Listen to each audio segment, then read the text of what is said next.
My name is Hassan. I'm a business development rep at Clio, and I was an intern at the Sales Lab about a year ago. I didn't have much of a job search. Before Sales Lab, I was still bound to those traditional, spray and pray, apply to thousands of jobs and just wish that something would, pan out. The real stuff started to happen when I started at the sales job. Before that, honestly, I didn't have much of a strategy or plan in mind. I decided to join Sales Lab because I heard great things about the Sales Lab from my teacher, Professor Lydia Ferraco. She was actually the one who actually recommended me to the Sales Lab as well. And I heard that tech sales is a great career to get into. And so I started looking at stuff that would get me into that line of work. And I stumbled upon Sales Lab. I was expecting a lot from the Sales Lab before joining. A lot of the stuff at that time in the job market wasn't really great.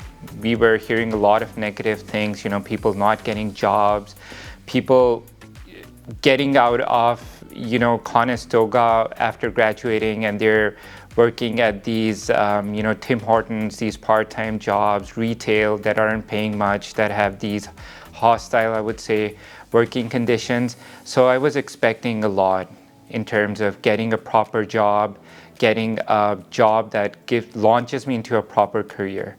So honestly, a lot. My experience was great.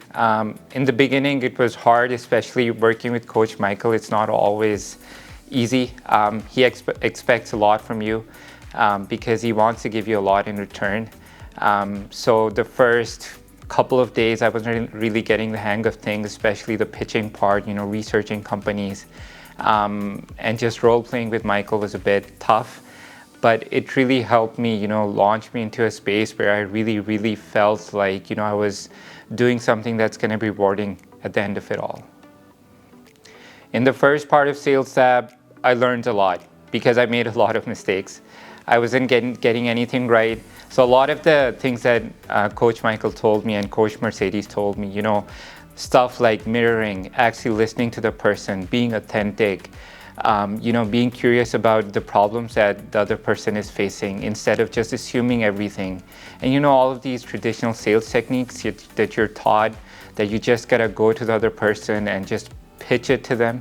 And I really thought of sales as a human connection and a human conversation instead of just a product selling machine that's kind of planted into our minds. I gained a lot from the industry mentorship sessions at the Sales Lab. One of the pivotal parts was just meeting the CEO of Encircle. I learned a lot from him, how he built several companies from scratch, how he had this problem-solving mentality to all of his work. And then just meeting all of these people that you can't even get in touch with. I mean, getting time with these people is not easy. Even after prospecting these people and getting 15 minutes of their time isn't always something that you can get if you're just not in the Sales Lab. So just having those opportunities I think it's life-changing for many people in the Sales Lab.